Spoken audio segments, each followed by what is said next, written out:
Hello and welcome to Fun, Faith, and Fuckery, the show that brings more play, pray, and slay into your day. I am your host, Nikki Bailey. I am a writer, a Emmy-nominated producer, and a performer. I also have a Master of Divinity degree, and I went to school to be clergy, and now I do this. Yay! So I want to welcome you all to the show today. I'm so excited. I have two really awesome guests. But before we get into the show, I want to talk to you a little bit about how you can help make the show a success. It's super easy. All you have to do is tell your friends, tell your people, tell everybody you know, share, comment, like, subscribe, follow, spread the word, make sure that people know about the show. You can also, if you want to help financially, you can become one of our patrons over on Patreon, and that will allow you to get access to behind the scenes, exclusive content that I actually will get around to providing someday, but that's not the point. You can also, if you want to make a one-time donation to the show, you can do so through my Venmo at Nikki-Bailey-2.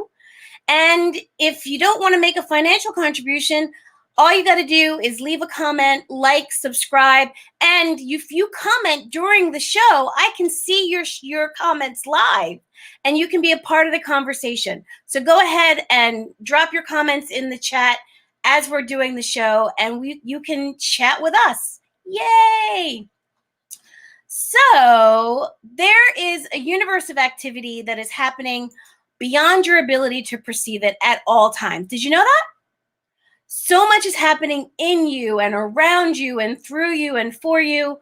And maybe it's like the unseen particulars of nature, like your cells and atoms and like the mathematical makeup of cosmic order and shit.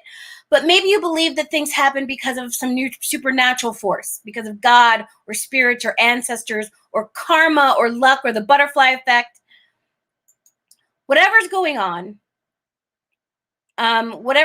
in your life, there's almost always impossible to know what could be happening in the universe, in the whole universe, that might impact your life. So there could be something happening biologically, physically, psychologically, or spiritually that you don't know anything about. A small shift in the weather or traffic patterns or your partner's health or even your mood can change the dynamics of your life in profound ways. So what you think you know today with certainty can change, and it may not be exactly what you thought it was. So here's the thing. You can't control all the variables, so why worry? Whatever's troubling you may or may not be resolved with little impact, but the point is things change. Cells heal, friendships form, spirit may move. You just don't know.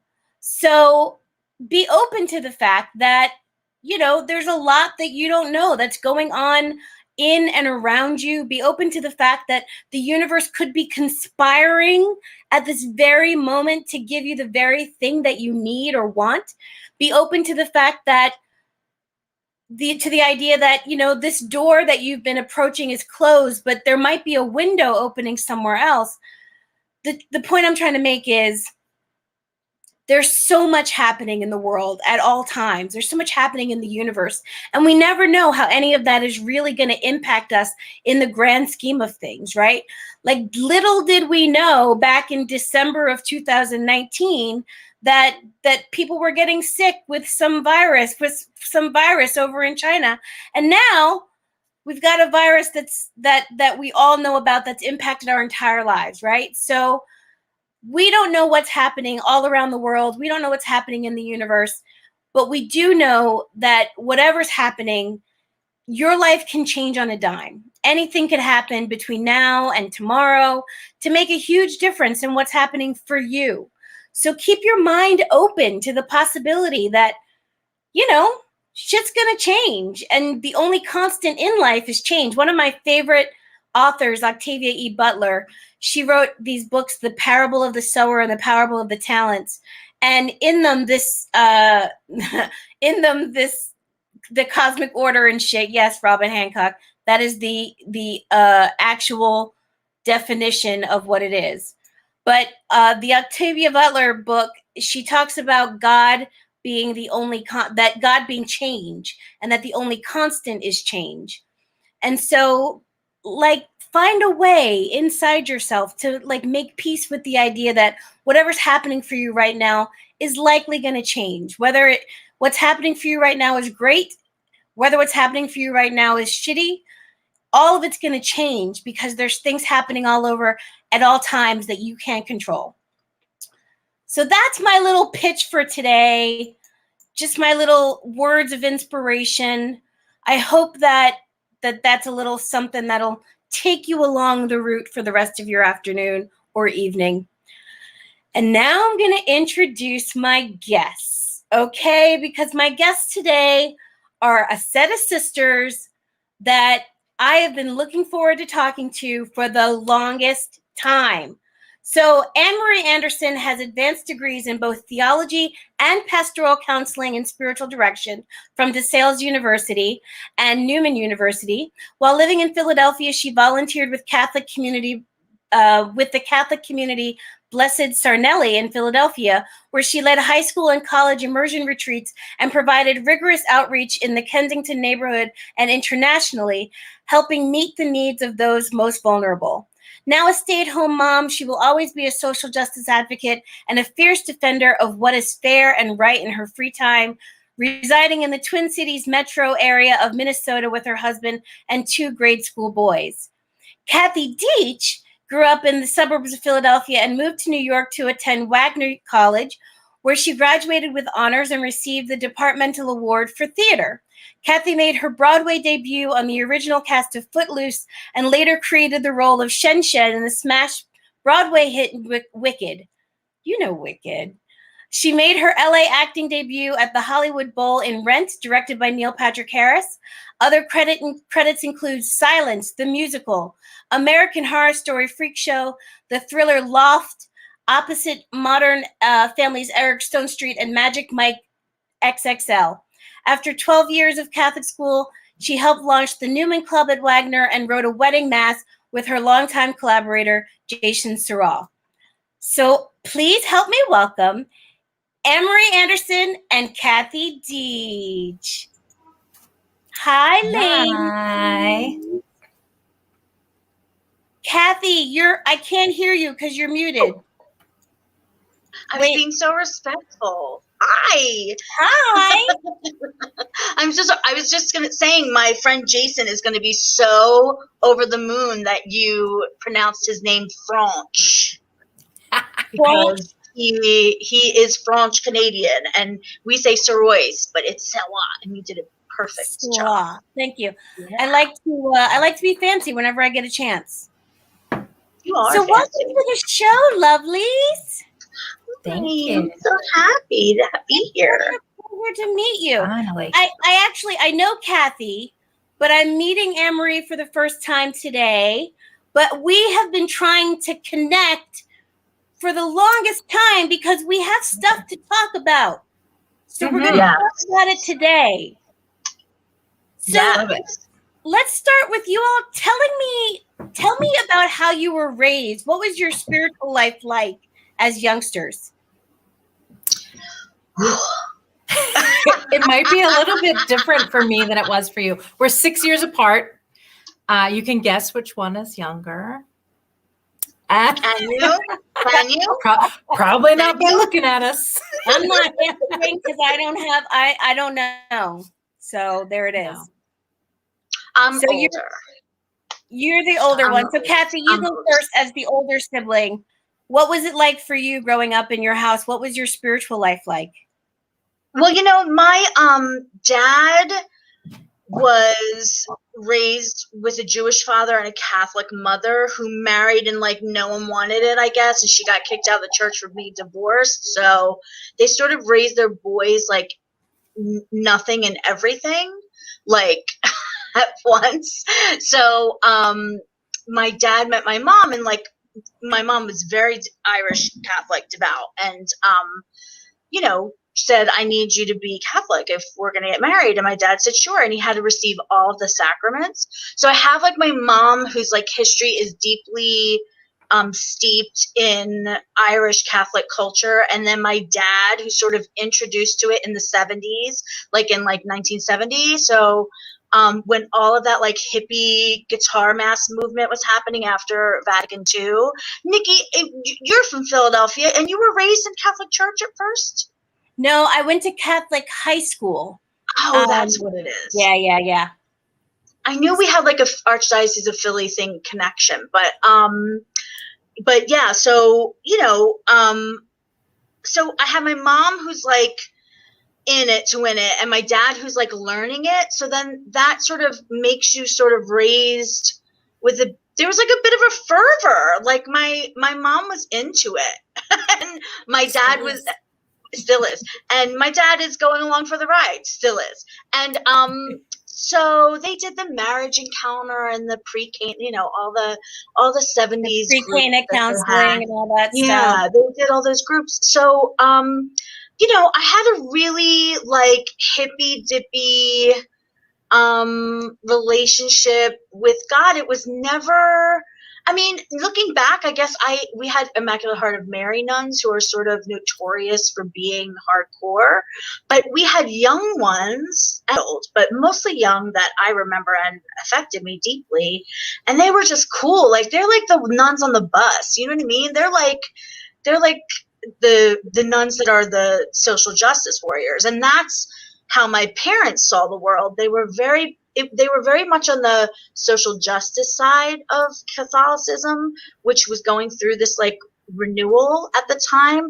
And the they just weren't crazy conservatives. Like I hear nightmare stories. So I remember it with love and community, and everybody I knew was Catholic. So there was like nothing that I even understood other until I got to college, honestly.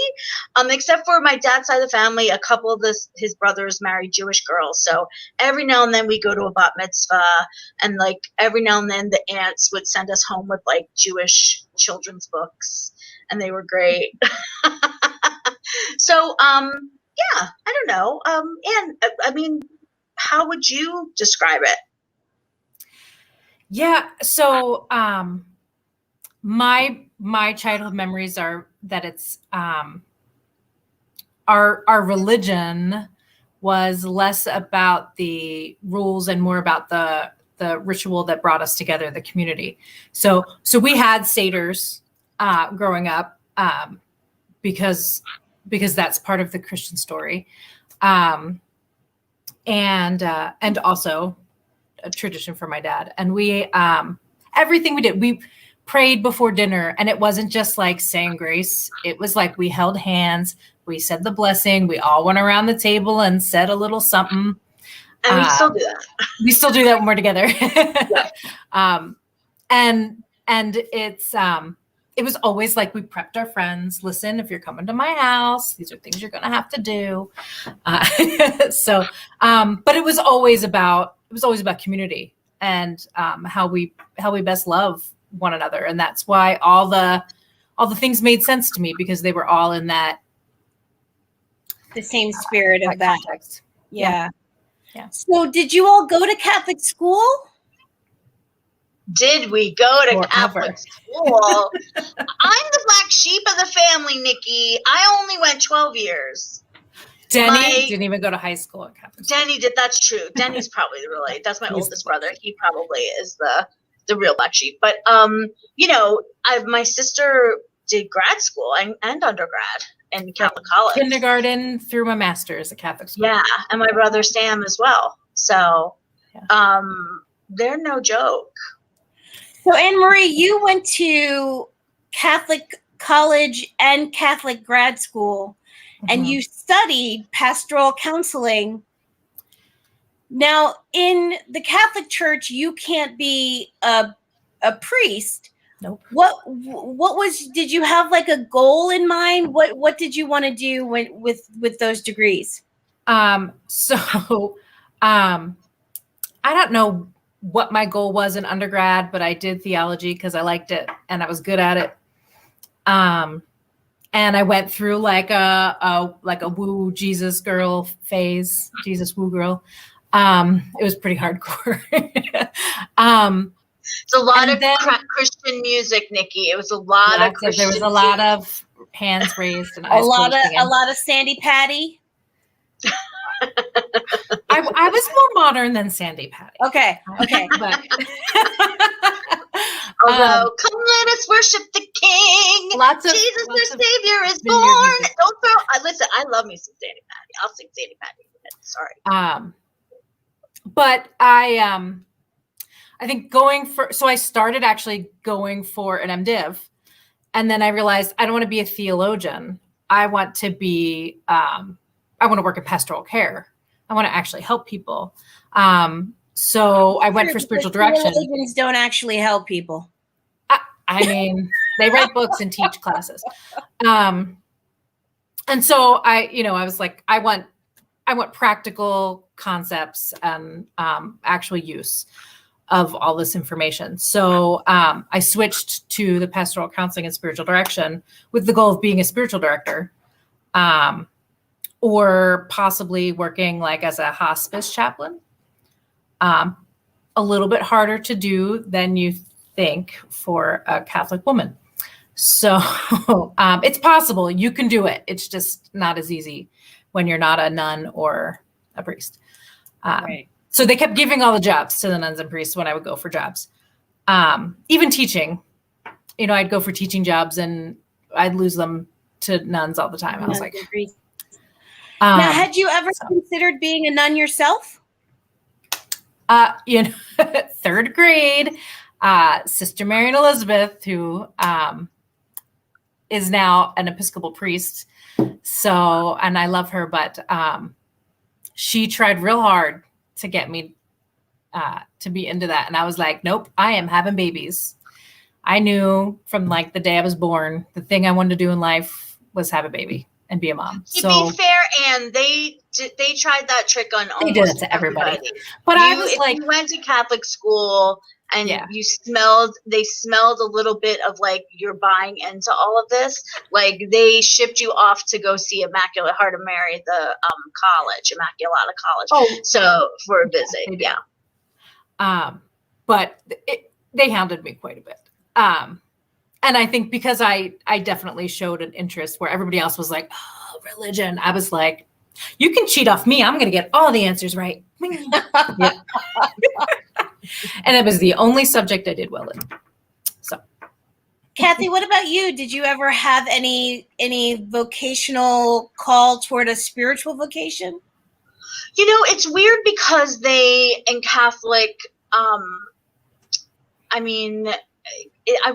you could say school, but even just like in Catholic teaching, you are called to like a married life or a single life, or to like as a priest or a nun. So it very early on, you were asked to make this decision or like hear the calling of something.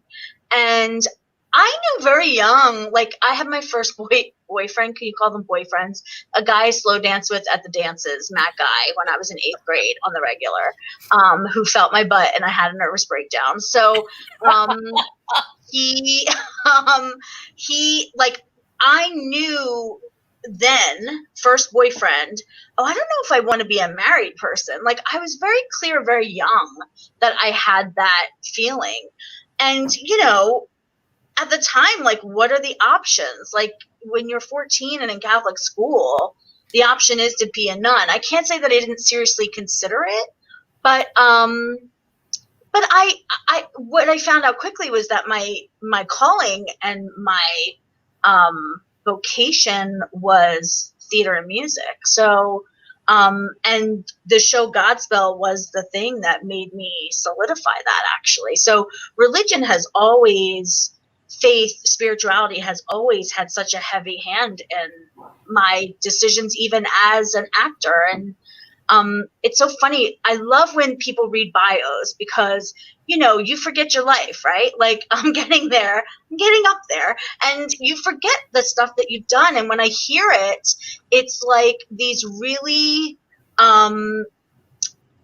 very social justice messaged pieces or like horror comedies. So like it's like a very interesting path that I've gotten to take, and I don't think that that is accidental. I think that because Godspell was my first thing that I understood what the power of theater could do, and I felt honestly I was having a spiritual experience while doing it. I that really changed everything for me, and that sort of was that was the cornerstone of what I built in theater for myself. So that's a long answer. How old were you when you did Godspell?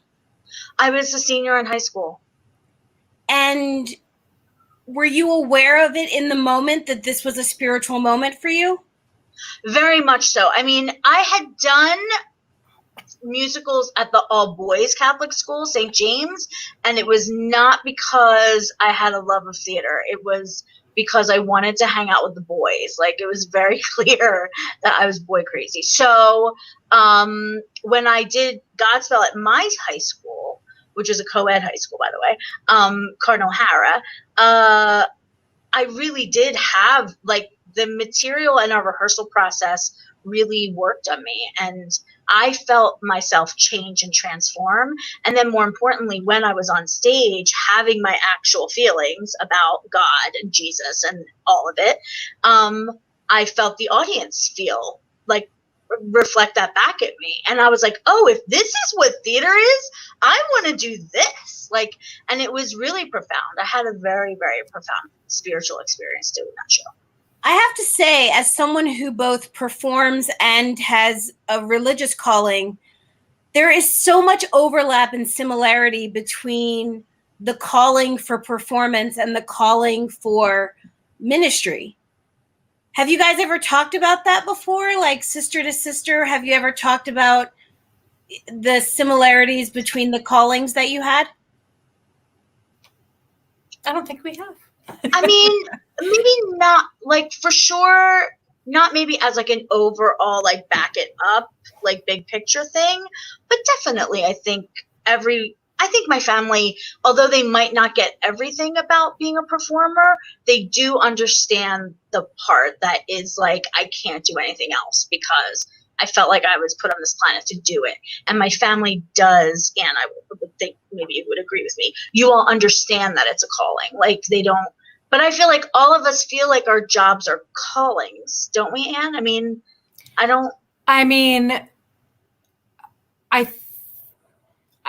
yeah. We could say we're one of five of us. There are five of us. Yeah. So I'm like, well, maybe not this one. But, you know, I didn't feel that way when I was working in a bank, right? I felt the opposite of my calling. And so much so that I quit. And in my resignation letter was like, I have a moral obligation to quit this job because I'm like going to hell. So like this, it's the opposite of who I am. So yeah, I mean, there definitely is something where we all kind of feel that when we're doing what we're supposed to do versus not. You know. Yeah. We'll quit a job. Deitch has quit a job. We're good at quitting jobs. Quit a job. Well, just quit a job. You don't even care. No. Okay. Nope. We don't feel it. It's not in our spirit. Bye. I quit Broadway 4 times. I quit. And not many people would say they'd quit a Broadway show, but respect. So, Annemarie, when you were in college and thinking about being doing pastoral counseling or being a chaplain, how did you feel in your body? Like, how did you know that this was your calling from God? How did you feel that? What did it feel like? Home, a little bit, you know, like that comforting, sinking into a comfortable chair or in your bed feeling. But, you know, it was a lot of like really obvious things, like the lady behind me at the grocery store would just start chatting me up. And the next thing you know, we're, you know, 10 years deep into her spirituality. Or people on the subway. Kathy used to say to me all the time, like, no one ever talks to me on the subway unless you're with me. Like, I draw them in, and which an experience I don't have anymore in Minnesota because I'm never around strangers ever. But I mean, you know, like I'm not taking public transportation anywhere. I'm not. But I mean, when I worked at the bank, people would sit down at my desk and it would be a spiritual direction session. I'd be naturally doing it. I so relate to that. I am a very similar, my partner says to me all the time, how do you get in these conversations with random strangers? Because I have conversations with random strangers that go deep. Yeah. Yeah. I've had conversations where we end up praying together in a parking lot. Yep. So I completely relate to that. That makes perfect sense to me. So tell me about your spiritual lives now. So what you were raised in this, you both were like, our mother is away at a retreat, so we're probably safe for a minute. Exactly. And then you can tell her this accidentally got deleted. Accidentally. So she won't. You know, she's watching it right now. She's like, does Warnersville have Wi-Fi? She figured it out. I know. I'm really mad at the church right now.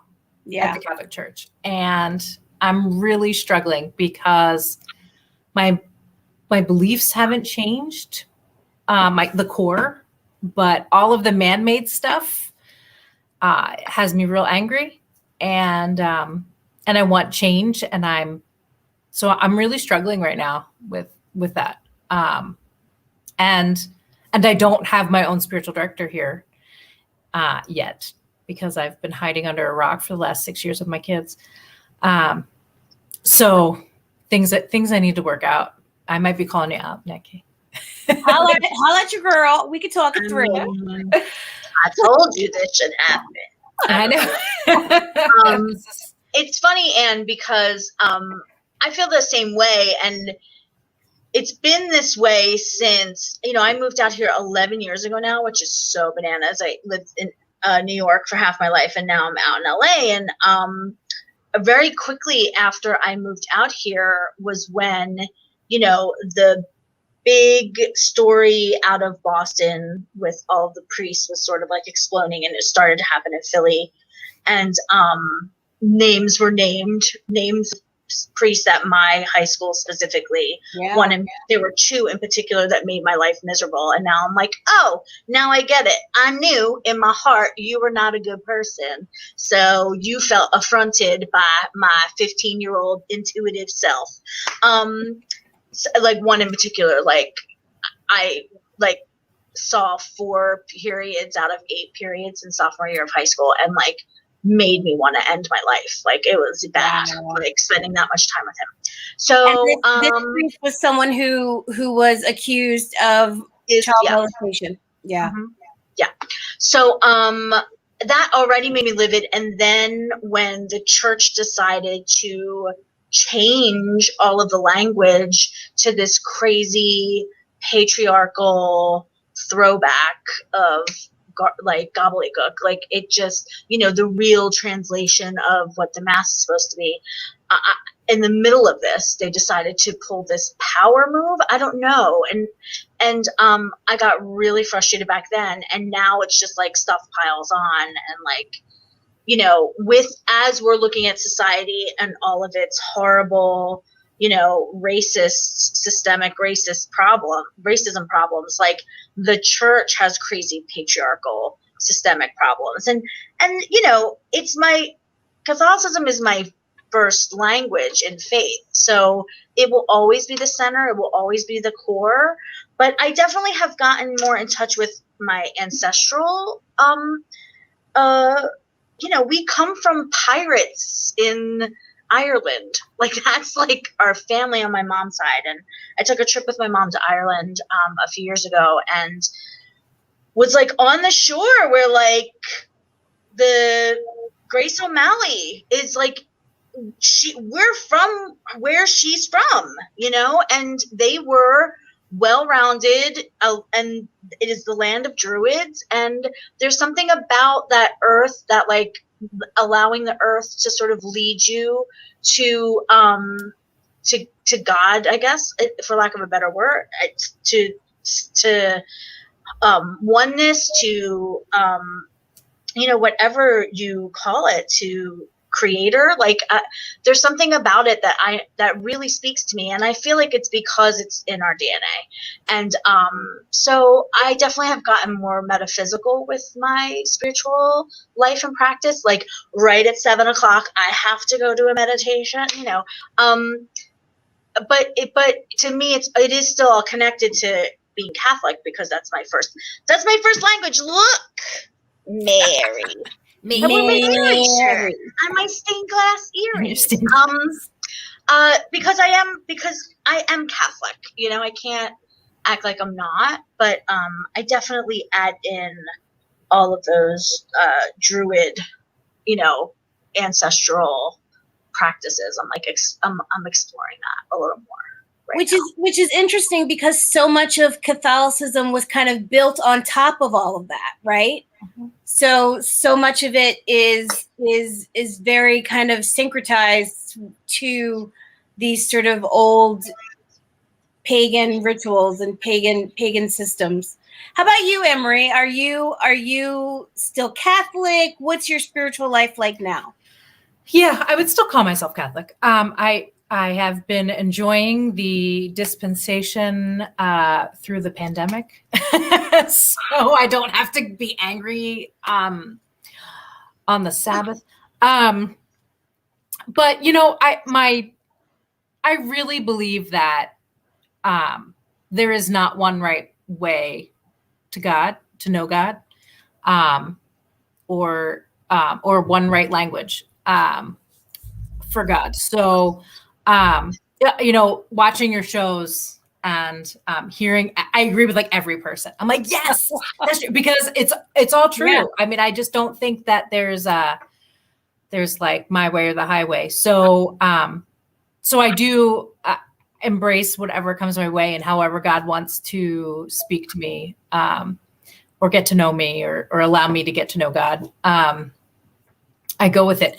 I have been like taking this year to like search for a better community.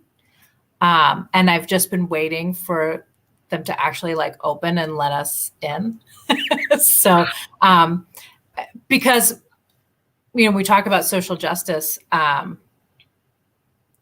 to me, like, faith without works is dead. Right. So, I have to have a community that's going to put, the love of others before any rules and whatever else. So I think I found a community. I'm not going to call them out because, I don't want anybody to get in trouble, quite frankly, because they're Catholic. So, but like an actually like welcoming, community that's like all are welcome here. Is this a Catholic community? Yeah. Wow. So there is this Catholic, I'm sure that you've heard about this, but the Catholic women priests. Yeah. And like bishops went rogue and ordained women, and they are so hard to find.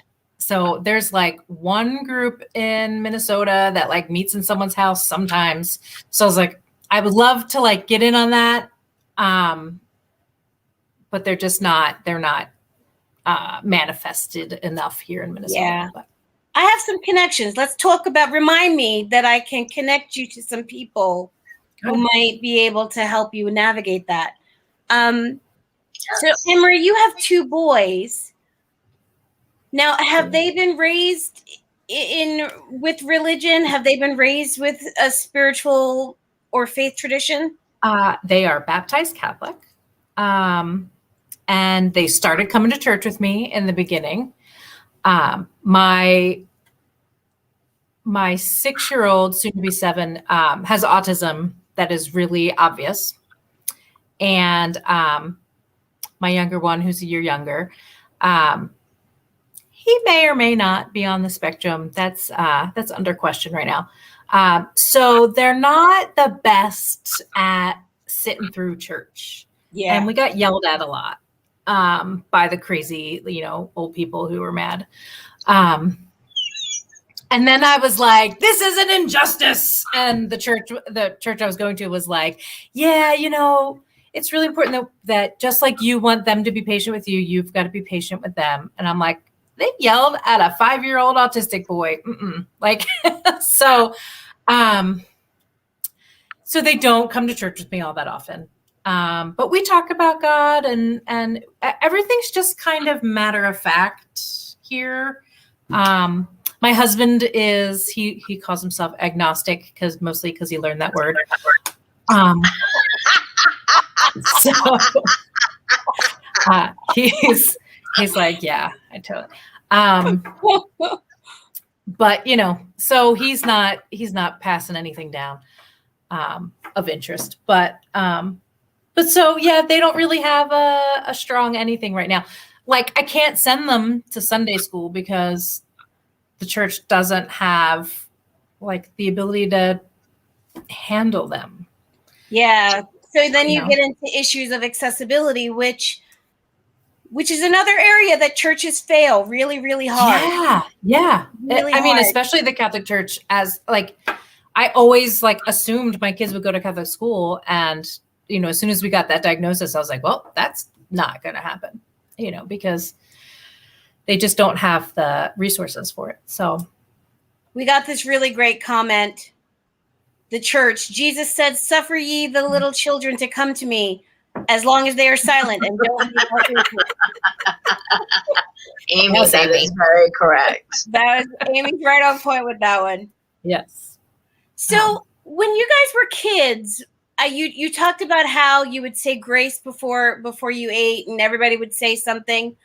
Were there any other spiritual traditions or religious traditions that you guys really loved that brought the family together? And then on the other side of that, this is only an hour show. Our house is one of the houses, and that it's like you don't even realize it when you walk in. It's like shrine. It's like palms up behind a cross that someone made. It's a huge thing. My mom's putting blacks over the mirrors during Good Friday. Like you can't call anybody. I mean, like we were like major, as my friend Jimmy Smagula says, Catholic down. You guys are Catholic down. And it was so, like, you didn't realize it till your friends came over and they were like, is the ceramic Bible on top of the toilet really necessary with the stack of, like religious magazines? And I'm like, I don't know, man. I didn't even notice that. It just is where we put the things and, to put the washcloths. Yeah, so it's so, one of my favorite things that happened, I don't know, we didn't do it forever. It's something that started like when I was a little bit older. Because my brother Matthew is 11 years younger than me. He definitely was like a whole other generation away. But his birthday was in December. So I don't know if that's why we started. We would sing Happy Birthday, Baby Jesus. Like on we did Christmas that before Eve. he was born. Before he was born, we did it? Yeah. I mean, we've done it. It was, yeah. I mean, we have so many things, Nikki, that we do. It's like Jesus Christ Superstar, like playing during Good Friday because you had off from school, and from 12 to 3, we were not allowed to do anything, like nothing. And that was the only thing that my mother would let me do besides praying. And hi, God. Jesus Christ Superstar. Yeah. So I would sit in the basement and just 12, like crying in the dark. To Jesus Christ, dun dun dun dun dun dun dun, one, and just like the whipping and the cry, I would just sob my eyeballs out. Oh, so, yeah, but we have so many things. I mean, sorry, I don't know what's happening outside. I don't know if you heard that. I can feel it in my earbud. Oh, sorry, something happened. It's okay, but yeah. So I don't know, Anne. Is there anything else you can think? Do you know what? My godmother was my mom's aunt. We called her Aunt B, even though her name was Teresa. It's a thing. And I used to go to her house, just me, and we would pray the rosary together. I'd sit on her lap, and she prayed the rosary like every day. And then like mom and dad tried to like start that going, and the older siblings were not having it. And then, my parents still do it. They like host rosary, and people from their neighborhood come over and pray the rosary together at their house. My mom's away on retreat. My dad still hosted. I have to say that sounds beautiful to me. I've always found praying the rosary to be a really beautiful practice. The ritual of it to me always spoke to me. Even when the prayers themselves didn't speak to me, the ritual of holding the rosary, and I'm not Catholic, so like I didn't grow up with it, but when I got older, someone gave me a set of rosary beads, and then when I got even older, I was given a set of mala beads. Okay. So there's something really beautiful about the tradition of counting your prayers and counting the time that you spend in presence with spirit. I think there's something so beautiful about that. And I love that it was something that you did with your godmother. That's a beautiful memory. I love that. Yeah. Otherwise I fall asleep. I'm during it.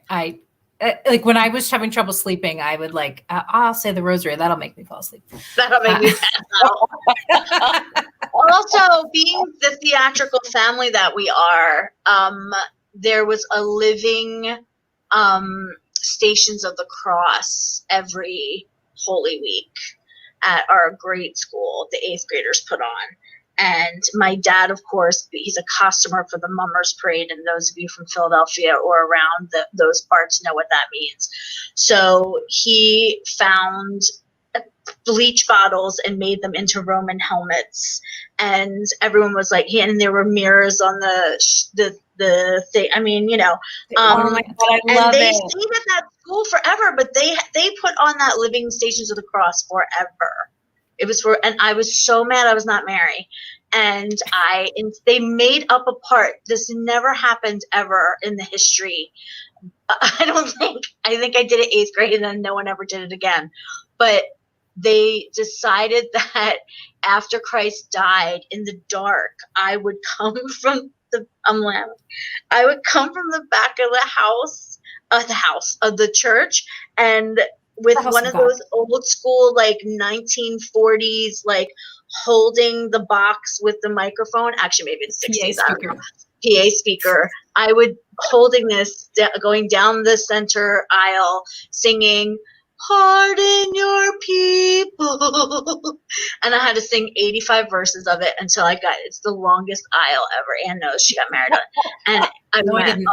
No, you didn't. You did not. That's right. I'm so sorry, Sam. And I had to sing it all the way up, a cappella. It was crazy. And I was I was in my school uniform instead of being in a costume. I was really mad at them. That is an affront. That's one of my strongest memories of you in school. We weren't in school, in grade school at the same time very much, but I was like, that is my sister. Yeah. You would have been in second grade. Yeah. Wow. Yeah. So what are some traditions, when you look back on it, what are some traditions that you think, I wish we hadn't done that? That was just shit. I hate that. Any? I don't know. They're all, I don't know. Confession? waiting in line, cracking your knuckles because you're so nervous to talk to the priest. Yeah, I mean, we would go to the East Vigil Mass, which was the night before on Saturday, and if we weren't at a spectacular church with spectacular music, it was the longest Mass on earth, because it was 3 hours at least, and that's not counting the people becoming, getting their getting confirmed or getting baptized, or is long. And you had to get there really early to get your seat. Yeah, because all those families would be there of the people becoming Catholic. So, but my mom loved it, and she would just cry the whole time. Oh, they love being Catholic. They're choosing it. So, I'm from Philly, so that's how she doesn't really talk like that, but I made her talk like that. Mayor of Easttown, eat your heart out. This is Kathy from Weedham. but you know, it just, it got all filled up is what my mom would say. And so that was it's beautiful when it's like good, you know, but if it's not, it's long. Yeah. It's long. I mean, that would be the one where we'd be like, where are we going? Like, oh, look, we're going to Easter Vigil Mass. And I would come home for it. Yeah, and be like, couldn't where are believe we it. going? Yeah. That was the best. One of our favorite memories. Should we even tell this, Anne? I don't know. Probably Should we not. tell the story? You weren't going No, to? you have to. So, one year on Easter Vigil Mass, we were all a little punchy. And it was a lot of us were home. Like, I don't know if Denny was there, but I feel like the It rest was when of I us were lived at there. Sarnelli House. It was, right? Yeah. It was in my So I neighborhood. think a lot of us were there. And it was like an off year for me. I didn't have like a show or anything. So we go and they finally get to the, you know, after the however many readings they decided to do that night, it's forever ever.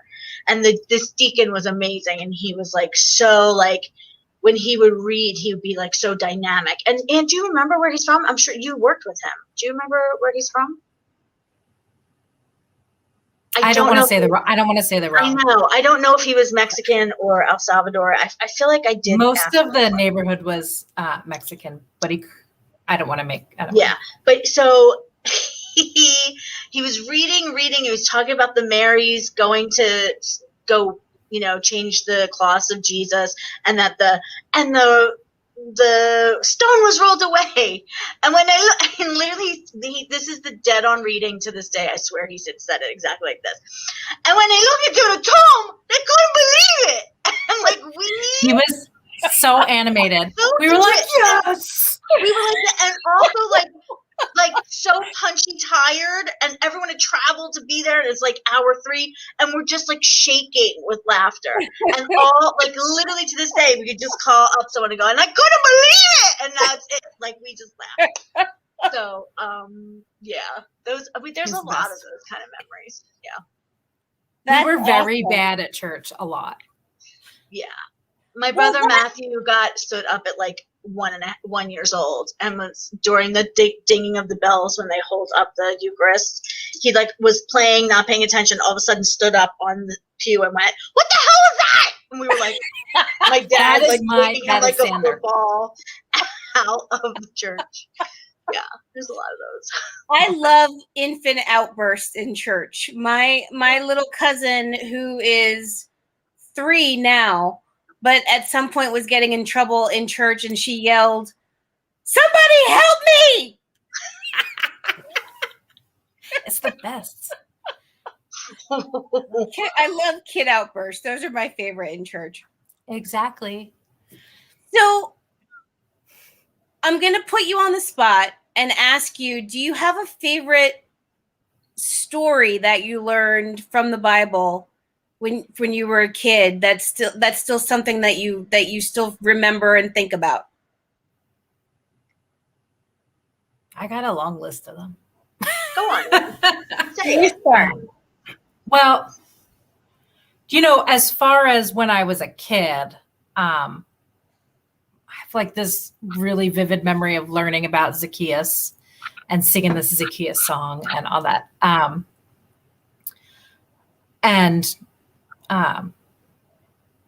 don't know that the idea of him being a tax collector mattered, but what I loved is that he was like this short guy who nobody liked.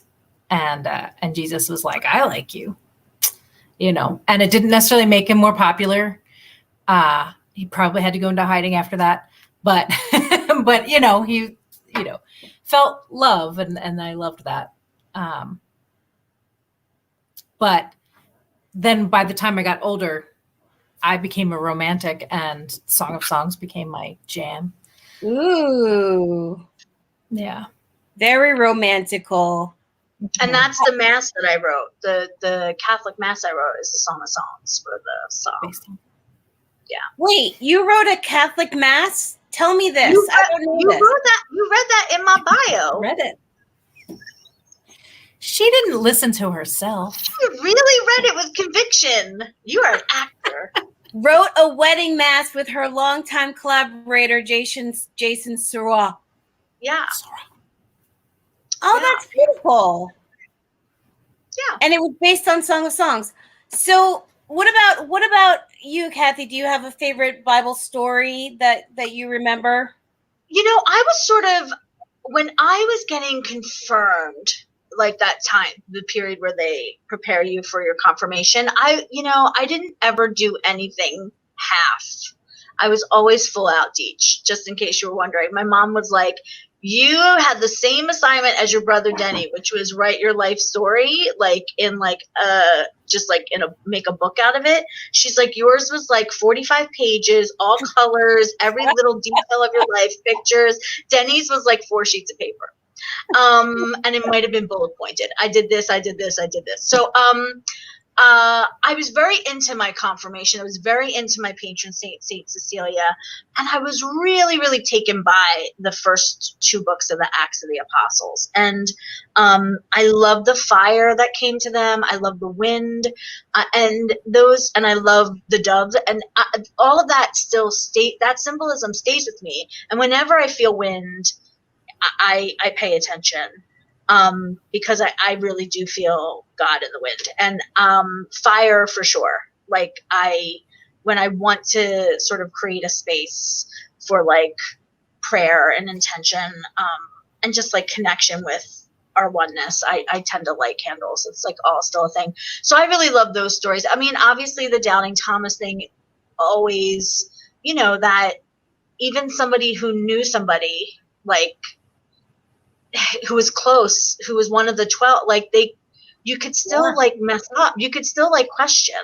And I guess that's like what I always felt, was that questioning is okay. And but don't be surprised when Jesus is like, yo, I'm bleeding, look, like, I got a slit, I'm on the side, like there's still, you just, when you question, you might get an answer, Yeah. So, I mean, but I also lately, just like, what's funny about the Catholic Church is that the things that are picked, there's like a cycle of masses, like there's like the church year. So they rotate all the readings. So it might be the same story, but it's like John's version as opposed to Matthew, whatever. And so, but they tend to be the same things. And so much of it is like, so much that Jesus says in scripture is about being a hypocrite, and like how hypocrites literally are the worst. So like that's another reason why like probably a Reformed Catholic Church, just like a Reformed Jews are out there, like there's gonna be a Reformed branch of being Catholic, because I think so. We were raised that being a hypocrite is the worst. So to see it so blatant is really hard. And so that as an adult, that's the thing that kind of sticks with me. It's like, like you just can't pretend. You have to be real. So I just want to say, you heard it here first. Kathy Deitch is saying that she predicts a schism in the Catholic Church, leading to a Reformed Catholic denomination. You heard it here first, folks. I would not be surprised if that happens in the next 3 to 4 years. I like that idea, actually. I like it a lot. I've been praying for it. I'm not going to lie. Bring it. That's what I want. Yeah. Because, you can go to, when you're Catholic, like going to another church is not the same as when you're Protestant or you're non-denominational and you hop around. Like that ritual is only there. That, transubstantiation is only there. And that's the bread and wine becoming Jesus for the non-theologians. Thank you. So, you can't really just be like, oh, well, I'll just go to this other place if you really have that at the core of your belief. Yeah. Yeah. Yeah. So it will be, I think, and it in its own way, it already is. I mean, even though it's underground, like people are already choosing to do that. Bishops are choosing to, make women priests. It's happening. It's happening in homes across the country. So it's just a matter of getting the balls to be organized. And with all of this stuff that's happening, why not? And like, take your money out. Like, why would you put your money into that? I used to I used to fight about, people be like, well, the church collects money. And I was like, it's our spiritual health. Like, why wouldn't you want to put resources into that? Like, why it's worth putting money into this every week, because I want this spiritual resource.